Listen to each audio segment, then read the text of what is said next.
Hello everyone and welcome to this afternoon's webinar about Socratic Circles. Thanks to our two presenters today, Bridget O'Leary and Timothy Strode. Bridget and Timothy both work at Monash College in Melbourne and they teach on the University Bridging English courses and the General English. They both have presented on the Socratic Circles at different events. Bridget came to the English Australia Conference in 2019 and presented this session there as well. So thank you for coming along. Just to say, Tim is running a little bit late, so he'll pop in as we get started. Thank you. Hi, thank you. Just trying to find the next slide. Oh, here we go.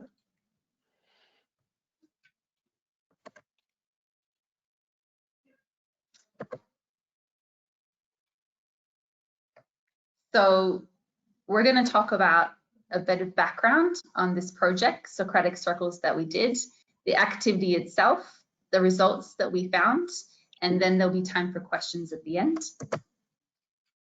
So a little bit of background about why we did this project. We found that students have certain problems when they go into the university. The universities expect that the students have read academic texts, made an attempt to understand them, and that the students are ready to ask questions in tutorials and to discuss their opinions in texts and interpretation of the text with peers. But we found there were challenges with this. Challenges we observed were students had problems articulating their understanding of the text, referencing text, and how to be critical of the text. So this is why we did this project. Oh, and here's Tim. So, yep. Hello. Where are we up to? So just started and just explained the background. Okay. Do you want me to explain the slide? Yeah. Okay, so what we have here is the distinction between presentational and exploratory talk. And this was one of the key things that we thought about when we were focusing on a discussion side of the activity. What we were finding was that when we asked students to discuss on a topic or around things they had read, what they would do isn't really what we would call discussion in any authentic way. It was more presentation. If students had any time at all to prepare, then what they tended to do was present what they had prepared. And we could see quite often that students didn't really, in that process of doing that, listen to each other, because they'd often repeat points another student had just made. So they're really focused on giving the right answer, giving the correct answer, showing what they could do, you know, as if it was for an assessment task. What we wanted was more what has been called exploratory talk, where students feel free to explore ideas. They're actually in a discussion where they build on each other's ideas, and that requires a safe and supportive environment where students feel they can make mistakes and that they're not being assessed.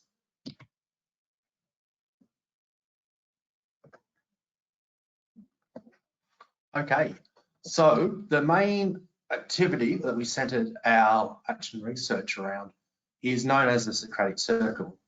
This is an activity that already existed, but it's mostly been used in mainstream English and humanities high school contexts. So what we did was we worked on adapting it to an EAP context, and there didn't seem to be a lot of previous use in this area of the technique. So just to explain in some more general details, what is a Socratic Circle in the accepted sense of the word? The first part of it involves the teacher choosing a text, and the students will read and prepare a text. In a high school context, this was often something like a poem or a section of a novel, or something that was very dense. So they would annotate, they would read, and they'd make preparations to discuss the topic, for example, asking questions. Then students would be divided into two large groups. Okay, so not small, but often 6 to 10 students. and have a seminar discussion. And to do that, one group would be in the middle of the room, that forms a circle, and the other half of the students who were not going to discuss would sit on the outside so that they could see and observe the students who were discussing. And we have a diagram that shows this. So in the inner circle, we have the discussion students and the other students who are watching and observing. They prepare feedback as they watch. Okay, so, Sorry. that's fine.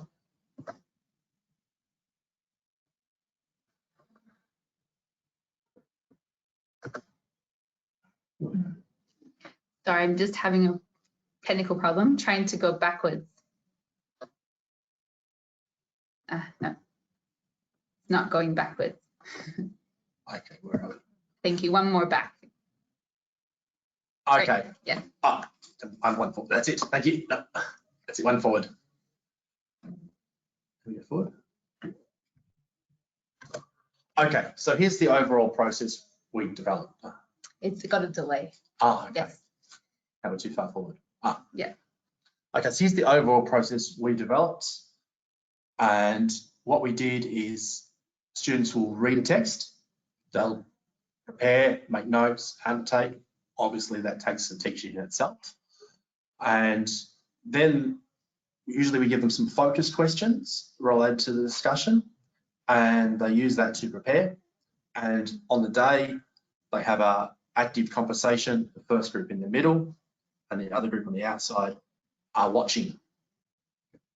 Then that group that were doing the discussion, they leave the room, and the other group takes group that were watching, prepare feedback.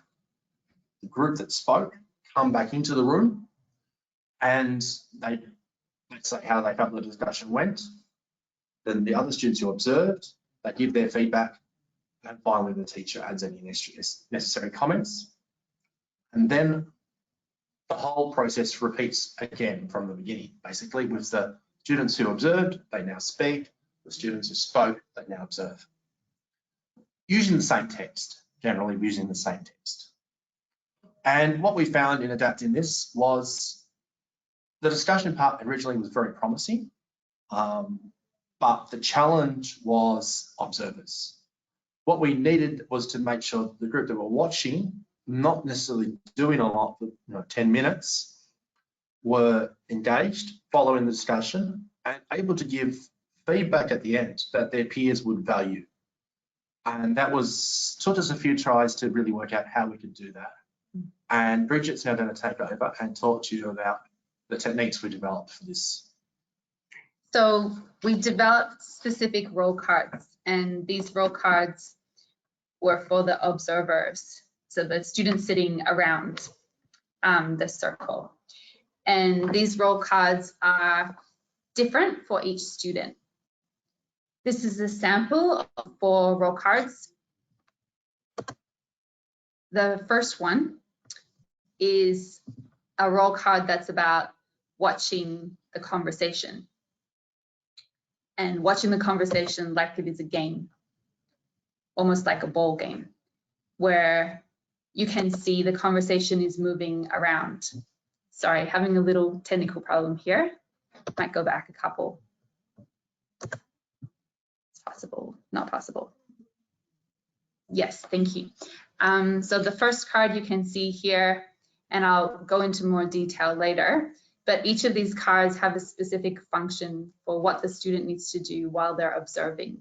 So it's very specific. They have a task. They need to concentrate on that task while they're watching the circle.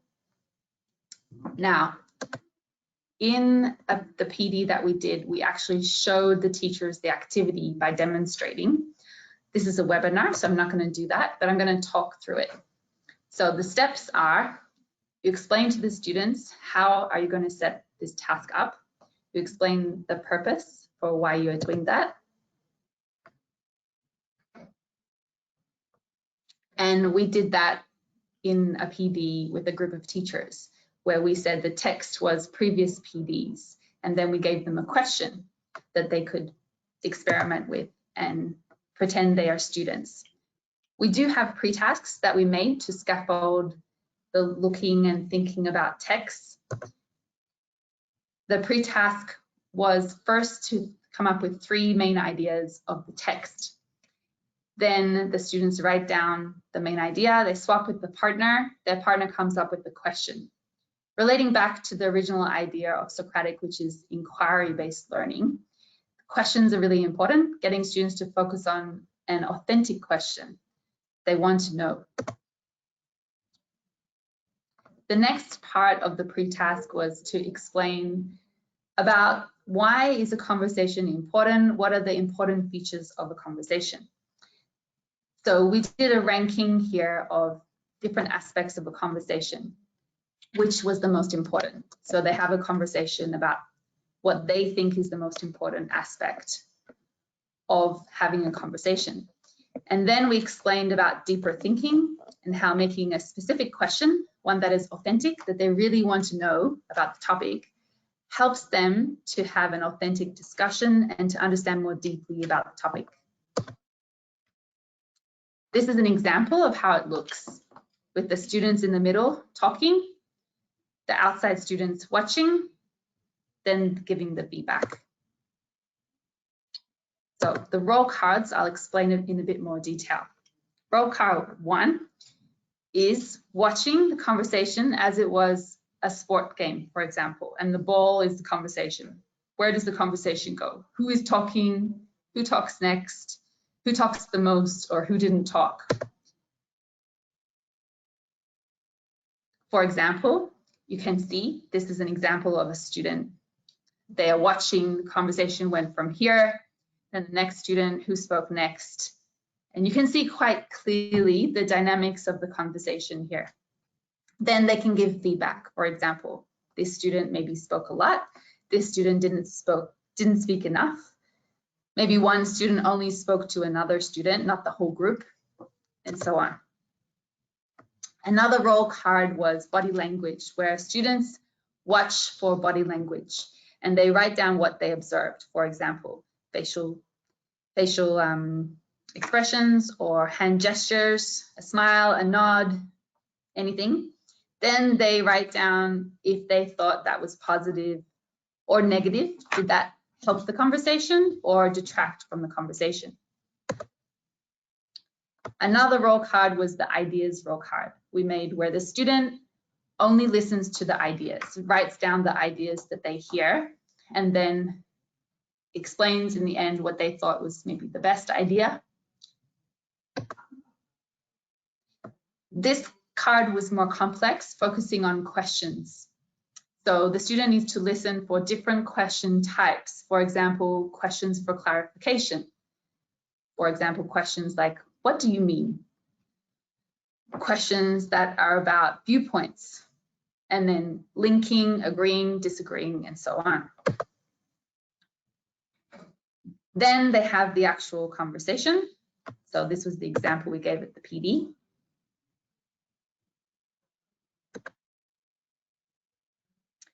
After the conversation, as Tim mentioned, the inner circle leaves the classroom to discuss their reflections. 1 or 2 minutes. What did they think about the conversation? What went well? What maybe they need to improve on? Then the feedback is given. So they come back into the room. Then the outside circle gives their feedback from their role cards. They listen to the feedback.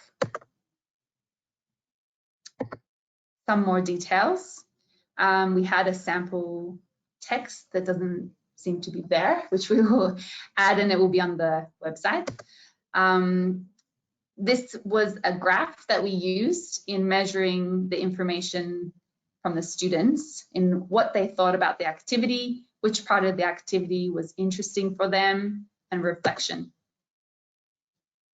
This was an example of some of the data that we collected that, as you can see, shows their interest level, and they wrote a reflection about the activity. Our findings were that many students wanted to try the activity again. They improved their speaking and listening. They valued the feedback, and they improved their reading comprehension. Many students said they wanted to do the activity again, and this was after having done it many times. So do you want to mention this part? Well, one of the things that we saw here was, as a result, it was clear that as we did this several times, and we found that this is an activity that really needs to be repeated to be effective. The first time students flounder a bit, but they get a lot better as they start to do it 2 or 3 to 4 times even. And you can see at the process, they feel much more safe in the process to take risks. Everyone's doing the same thing. They're all going to be observing each other, and they become more comfortable with it. There becomes a lot more exploratory talk. Real discussion takes place. We've had a couple of times where we've done it where students have come out of the discussion almost buzzing because it's, you know, they've really got something out of it. So they've really had an interesting and fulfilling discussion. You can see that. And of course, as they learn from doing this and thinking about the feedback and what they did and how they're doing it, we start to see them actually bring in the article a lot more. So the first time we do this, we tend to get a discussion about the topic of the text without a lot of close references to the text. That isn't really that different from what we were seeing before. But after doing it 2 or 3 times, the students really start to bring in more things from an article, and we started to get the students on their own actually looking at the article in the text and say, oh, but you say this, but it, you know, it says this, what about this? So we got a lot more references for the text. And it became evident that the students, through going through this process, could start to think about what we wanted, better understanding what they wanted from them in terms of critical reading. So you actually start to, because they're questioning each other and each other's conclusions, they're also putting themselves in the position of questioning, what does this text really say? What does the writer really mean? And here we have one quote from a student in the reflections that Bridget showed you earlier, where she wrote, although I understand whole article, I could not accurately express. This is because I did not do summary or list key view. This is longer article and information is dispersive. If I'm able to list and manage this information, I will have a clear logical relationship. So we can see the students buying into what we're trying to teach them as far as preparing texts, note-taking, and it's not enough just to read. What we were finding before is a lot of students would read a text. If we told them to take notes, prepare, they'd sort of do it under sufferance if we really made them. But if we stepped back at all from that, they just go back to underlining keywords or sentences, and that would be about the extent of their note-taking. So what we wanted, and what we were happy to see in quotes like this, was students actually understanding why what we're trying to teach them is an important skill. Because before they sort of said, no, the teacher just wants us to do this, but is it really important? They weren't sort of showing that. Before the question, I might just point out, for me, the most exciting part of this project was the feedback with the students when they actually were listening to each other's feedback and they started valuing each other's feedback. That was to me the most exciting part, because they knew what they wanted to improve on. They knew that the feedback from students was relevant and helpful, and then they understood that collaborative nature of the task. So that's pretty much it for us. If you want to have some questions, and then we can answer some specific questions. Great, thank you. A couple of questions have already come through.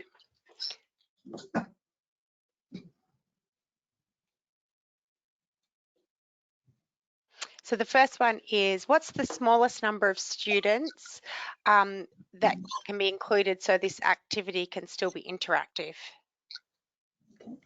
I've done it with as low as 4. I think Bridget probably has 2. What we find is it still works with 4, but it definitely has advantages when there's a larger number. What you get with a group of about 4 is you get students much more on the spot, and it kind of falls into that thing where they feel they have to feel the silence a lot more. And so it can be harder to have a good discussion. One of the advantages of the bigger groups is that students who don't have a lot to say will just listen, and then they will have something they really want to say. So sometimes one of the great advantages for the weaker students in particular is, rather than trying to show that they can contribute, to show that they can speak, they actually wait until they have something to say, and therefore they say something, they contribute in a much more authentic way. So definitely you can do it with less, but I think it suffers a bit once you get down to about 4 students. Yeah. I would say 6 to 10 is the best number, and I find around 8 is really good number. I think the main thing about this task too is not to think about the conversation as being the end goal. Conversation is just the means to understand how they need to improve. So if they do badly in the conversation, it's not necessarily a bad thing, because they do badly, then they realize why they did badly. That's where the learning happens. So the teacher doesn't need to feel nervous about them having a bad conversation. Sometimes that is a good thing. Okay, and just on the size of the class, there's another question about how you would go about monitoring for a much larger class size. When I used to do it as a high school teacher, it's a bit different. I used to have 30 students in a class and do it 3 times. But once you're doing it 3 times, you have to do it on different days. Or you might want to vary it slightly, because it starts to be a bit too repetitive. You couldn't do it 3 times back to back. But I think once you get, I think 8, I think Bridget said 8 is about ideal. Once you get to 10 or more students, feel you either have to give a lot more time to speak, which means that you need a lot more time for listening, or students will feel they don't have enough time, and they'll say that in the feedback. Yeah, I just want to mention I've done this with a class of 20, and so that works out 10 in the middle circle, 10 on the outside circle, and that's fine. If you had a bigger class than 20, I'd probably just have more people observing. Sure. So the next question, do the students have different cards when they're observing, or do they all have the same tasks to do? Right, so they only have one card for one conversation. So they each have a different card, but there's about how many cards? 8 cards? We've experimented with more cards, but generally we only have about 4 for any one conversation. Yeah, so roughly 4, or I think, yeah, it was roughly 4 cards, and they're all in the PowerPoint. We didn't show them all here, but there are many cards, but then you can repeat that. So obviously if you got 8 students, there's 2 students in that audience who have the same role card, but I wouldn't put them sitting together or helping each other. They'd have to sit somewhere different. Then at the end of the conversation, they could get together and chat about the one card. So what I often do in the feedback stage, if you had, say, 8 students observing and 2 of them had the same, there would be like 4, there'd be like 4 groups of 2 basically that had the same card. So after they compared notes at the end of the conversation, probably they would pick one of the pair to give the feedback to the class. So we're not having repeated feedback from every single student who watched, because that could take too long and be repetitive. Yeah. Sure. The next question, how much time would the whole activity take? That's a good question, and it really depends on a few things. If it's the first time you're doing that, it's going to take a lot longer, because you need to explain each section and make sure they understand what they're doing. We found that the first one, you need to have at least an hour, I would say, maybe longer if possible. But you know, if you have a limited amount of time, you could just do the one conversation without repeating the step, or you could break up into sections. But I think it's good to do the conversation and the feedback all in one class and have a longer time spent on it. The second time you do the activity, things take they're faster, because the students already understand the activity. so you don't have to spend the time to explain every step. I think, yes, it does take a bit of time the first time, but we found on repeated versions, it's very effective, and that time is well spent because there's lots of skills getting involved here. And if you already have a text you have to work on, they have to understand deeply in your class schedule, that's the ideal place to use that text for this discussion. It's difficult to cut it shorter without feeling that you really lose something. Yeah. Okay. And the next question.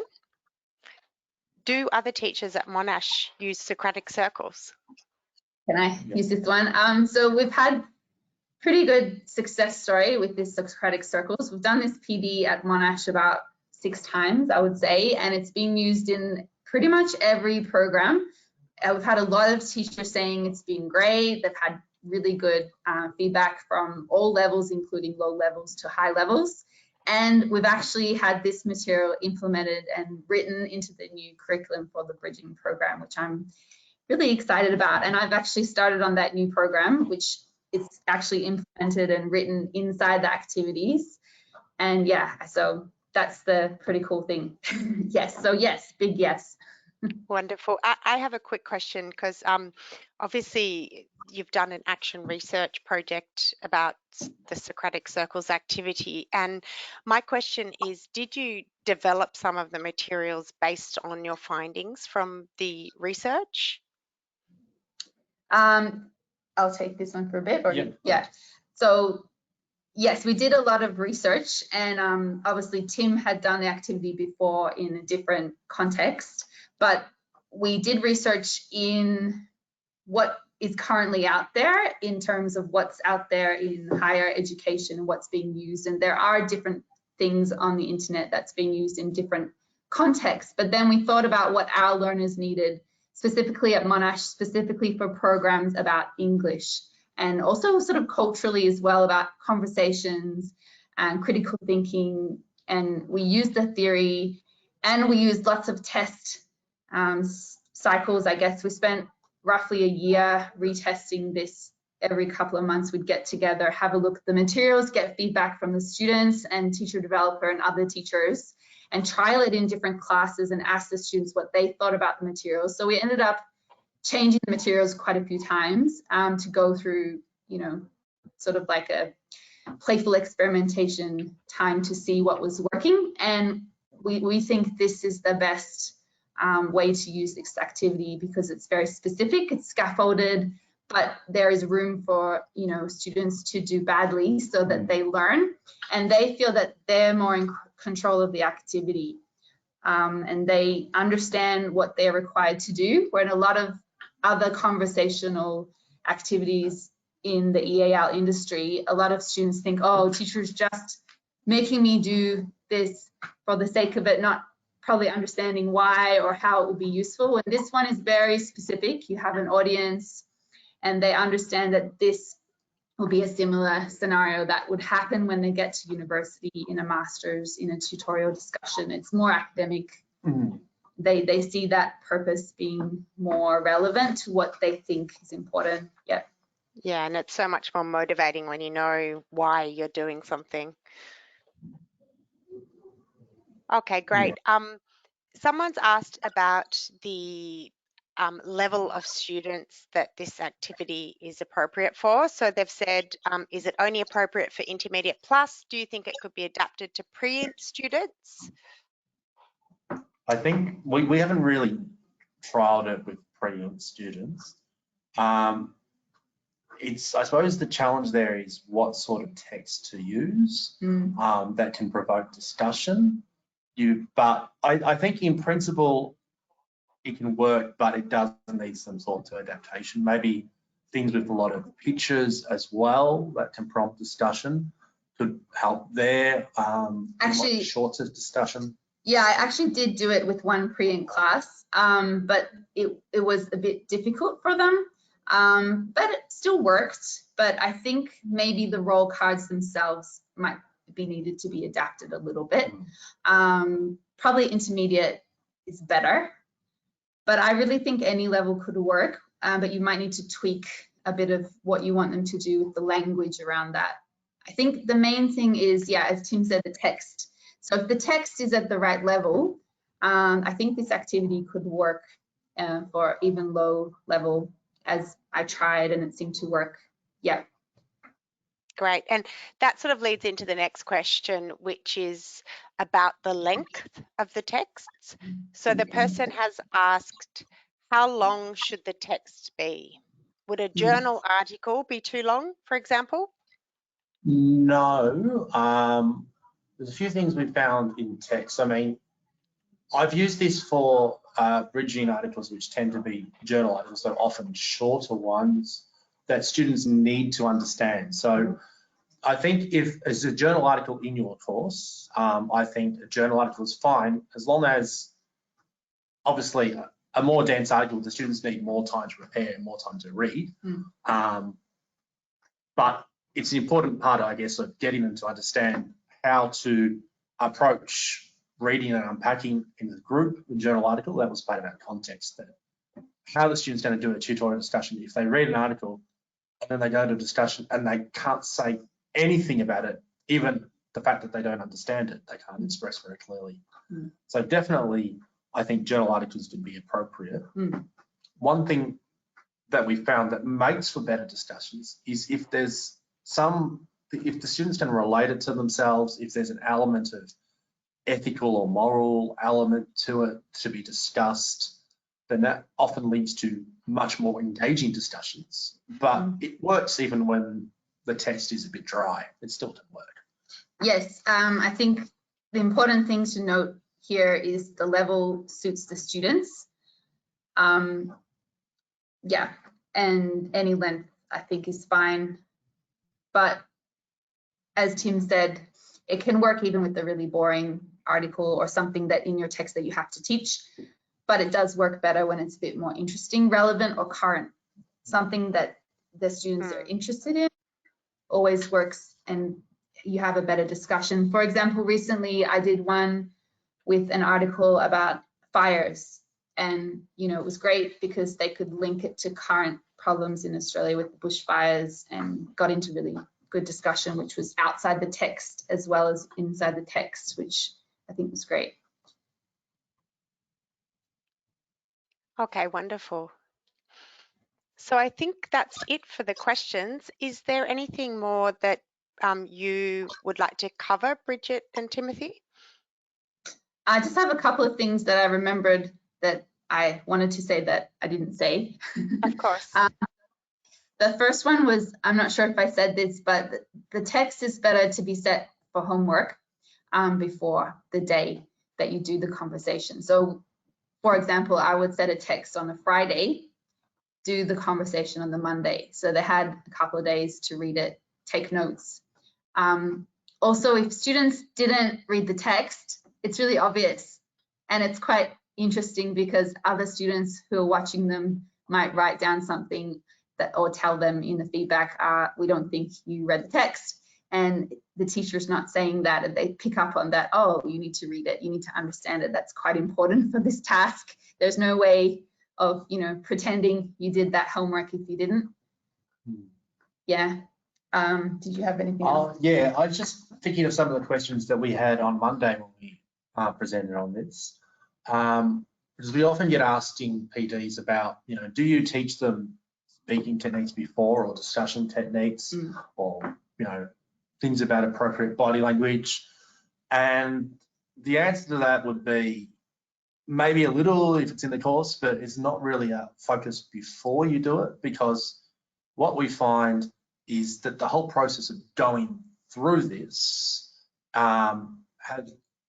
raises questions for the students that then make them much more receptive to learn these things as a result. So one of the things I think that's really effective here is it's almost a type of, sometimes it's used in some education theory, productive failure, where the students do something and they realize their own shortcomings, and then that creates that situation where they're much more in a position to learn something after they've gone through it once. Then you can bring in and you can talk about what they should be doing, and it seems to work a lot better Whereas if you try and prime them with language beforehand, you start to get robotic responses. So it's always better to let it be natural and then let them build on that as they discuss. Yeah, I just also want to mention that we have the role cards and the instructions and the pre-tasks and everything on the EA website. If people want to go there, they're free to download and use all the activities. Just to make sure it does say Monash on there for copyright reasons. And if anyone has any other questions, you can also email either of us. We're happy to answer more questions if someone experiments with it and has a question specific to their class as well. Okay, great. Thank you so much. Well, I'd like to thank you again for teaching us about Socratic circles. I'll turn my webcam on so you can see me. And I think it's a really wonderful example of how classroom-based research can yield such fantastic results. You've really tailored Socratic circles to an English language teaching context through your research, and you've done so much work doing that. So we really appreciate you sharing your knowledge and your experiences with us. Thanks, Sophie. Thanks for the opportunity to the webinar too. It's great what English us with. And thanks to everybody for coming along. The recording of this session as well as the slides will be available from tomorrow. We'll email you with a link to those. We'll also email you instructions on how to download your statement of attendance for today's session. And just bear in mind that if you already have an English Australia CPD record through the ELTA, this webinar will be automatically uploaded to your record. So thank you, everybody. Thank you. Thank you.